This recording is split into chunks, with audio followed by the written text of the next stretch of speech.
13 April ಬಿಜೆಪಿಯ ಅಭ್ಯರ್ಥಿಯಾಗಿ ನನ್ನ ಹೆಸರನ್ನ ಘೋಷಣೆ ಆದ ನಂತರ ಯೋಗ 18ನೇ ತಾರೀಕಿಗೆ ಗೌರವಾಂತ ನರೇಂದ್ರ ಮೋದಿಜಿಯವರು ಪ್ರಧಾನಮಂತ್ರಿಗಳು ಖುದ್ದಾಗಿ ಶಿವಮೊಗ್ಗ ಕ್ಷೇತ್ರಕ್ಕೆ ಬಂದು ಅವರು ಮಾಡಿದಂತ ಅವರ ನೇತೃತ್ವದಲ್ಲಿ ನಡೆದಂತ ಬಹಿರಂಗ ಸಭೆ ನಮ್ಮ ಕಾರ್ಯಕರ್ತರಿಗೆ ಇನ್ನು ಹೆಚ್ಚಿನ ಒಂದು ಉತ್ಸಾಹ ಬರ್ಲಿಕ್ಕೆ ಎಲ್ಲ ರೀತಿಯಂತ ಒಂದು ಮಾನದಂಡದಾಯಿತು. ಅಲ್ಲಿಂದ ಈಗಿನವರು ಕೂಡ ಹತ್ತತ್ರ ಸುಮಾರು 1.5 ತಿಂಗಳು 2 ತಿಂಗಳು ಹತ್ರ ಆಗ್ತಾ ಇದೆ.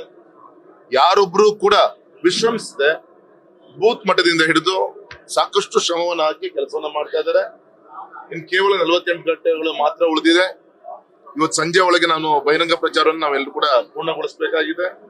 ಸೊ ಆ ದಿಕ್ಕಲ್ಲಿ ನಾವೆಲ್ಲರೂ ಕೂಡ ಇನ್ನು ಯಾರೇನು ಮಾತಾಡಿಸ್ಲಿಕ್ಕಾಗಿಲ್ಲ ಅವ್ರನ್ನ ಮಾತಾಡಿಸುವಂತ ಒಂದು ಕೆಲಸ ಇವತ್ತು ಬೆಳಗ್ಗೆಯಿಂದ 2-3 ಗ್ರಾಮಗಳಲ್ಲಿ ಬಹಿಷ್ಕಾರವನ್ನ ಮಾಡಿದ್ರು. ಬೆಳಿಗ್ಗೆ 7 ಗಂಟೆಗೆ ಹೊರಟು ಕೆಲವು ಸಮಸ್ಯೆಗಳಿದೆ. ನಮ್ಮ ನಾರಾಯಣಪುರ ತಾಂಡದಲ್ಲಿ ಅಲ್ಲಿ ಏನೋ ಬೇರೆ ವಿಚಾರಗಳಿತ್ತು, ಅವರು ಮಾತಾಡಿಸ್ಕೊಂಡು ಅಲ್ಲಿಂದ ಮುಂದೆ ಇಟ್ಟೂರು ಅಲ್ಲಿ ಲಿಫ್ಟ್ ಇರಿಗೇಷನ್ ಆಗ್ಬೇಕು ಅಂತ ಒಂದು ಅಪೇಕ್ಷೆ ಇತ್ತು. ಅವರೆಲ್ಲ ಬಹಿಷ್ಕಾರ ಹಾಕಿದ್ರು. ಆತರ ಬೆಳಗ್ಗೆಯಿಂದ 2-3 ಗ್ರಾಮಗಳನ್ನ ಭೇಟಿ ಮಾಡಿ ಈಗ ನಮ್ಮ ರಾಷ್ಟ್ರೀಯ ನಾಯಕರಂತ ಯಡಿಯೂರಪ್ಪ ಸಾಹೇಬರ ಒಂದು ಪ್ರೆಸ್ ಮೀಟ್ ಇತ್ತು ಅಂತ ನಾನು ಬಂದಿದ್ದೀನಿ. ಮತ್ತೀಗ ಮುಂದುವರಿಸ್ತೀನಿ. ಸೊ ಇತ್ತು ಫೈನಲ್ ಬೆಳಗಿನ ಸಂಜೆ ಒಳಗೆ ನಾನು ಬೇರೆ ಎಲ್ಲಾ ತಾಲೂಕುಗಳಿಗೂ ಭೇಟಿಯನ್ನ ಮಾಡಿ ನಮ್ಮ ಕಾರ್ಯಕರ್ತರ ಒಂದು ಶ್ರಮಕ್ಕೆ ಕೃತಜ್ಞತೆ ಸಲ್ಲಿಸಬರೋಣ ಅಂತ ಹೋರಾಟ. ನಮ್ಮ ಶಿವಮೊಗ್ಗ ಕ್ಷೇತ್ರದ ಮತದಾರರ ಮನಸ್ಸು ತುಂಬಾ ದೊಡ್ಡದು.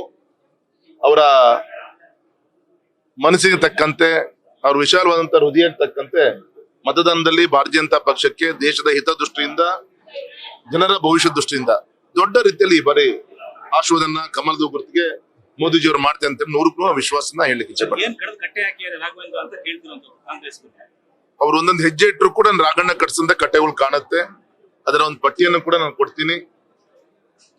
ಅದು ನೀರಾವರಿ ಇರ್ಬೋದು, ಅದು ಇನ್ಫ್ರಾಸ್ಟ್ರಕ್ಚರ್ ಡೆವಲಪ್ಮೆಂಟ್, ರಸ್ತೆ ಇರ್ಬೋದು, ಚರಂಡಿ ಇರ್ಬೋದು, ದೀಪ ಇರ್ಬೋದು, ಸಮುದಾಯ ಭವನಗಳಿರ್ಬೋದು, BSNL ಟವರ್ಸ್ ಗಳಿರ್ಬೋದು, ದೊಡ್ಡ ಪಟ್ಟಿಯನ್ನ ಕೊಡ್ತೀನಿ.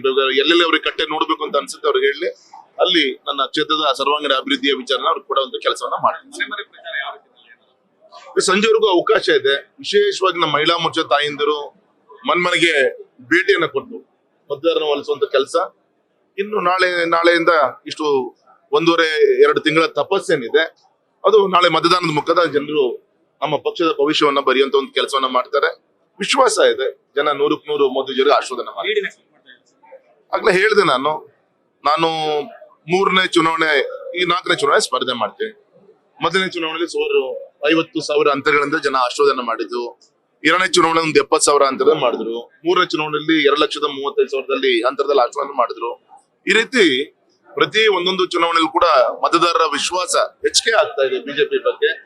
ಈ ಬಾರಿ ಅದನ್ನು ಕೂಡ ಮೀರಿ ಒಂದು ಲೀಡ್ ಅನ್ನ ನಮ್ಮ ಕ್ಷೇತ್ರದ ಜನ ನಂಗೆ ಕೊಡ್ತಾರೆ ಅಂತ ನಮ್ಗೆ ವಿಶ್ವಾಸ. ಅದೊಂದು ಈ ಬಾರಿ ಯಾವಲ್ಲೂ ಕೂಡ ಕಾಂಗ್ರೆಸ್ ವರ್ಸಸ್ ಅದರ್ ಪಾರ್ಟೀಸ್. ಆದ್ರೆ ಈ ಬಾರಿ JDS ನಮಗೆ ಕೈ ಜೋಡಿಸಿರೋದು 100% ನಮಗೆ ಇನ್ನೂ ಹೆಚ್ಚಿನ ಒಂದು ಶಕ್ತಿ ಬಂದಂಗ ಆಗಿದೆ. ವಿಶೇಷವಾಗಿ 2 ವಿಧಾನಸಭಾ ಕ್ಷೇತ್ರದಲ್ಲಿ ಹೆಚ್ಚಿನ ಒಂದು ಅನುಕೂಲ ನಮಗೆ ಆಗುತ್ತೆ ಸರ್. ಈಗಾಗಲೇ ಆ ಪಕ್ಷದ ಒಂದು ಚೌಕಟ್ಟಿನಲ್ಲಿ ತೀರ್ಮಾನ ತೆಗೆದುಕೊಂಡಿದ್ದಾರೆ. ಪಕ್ಷನ ಸಸ್ಪೆಂಡ್ ಮಾಡಿದ್ದಾರೆ. ಕಾನೂನು ತಂದೆ ಆದಂತ ಒಂದು ನಿಲುವನ್ನು ತೆಗೆದುಕೊಂಡಿದ್ದಾರೆ. ಅದಕ್ಕೆ ಹೋಗ್ತಾ ಇದೆ ಸರ್.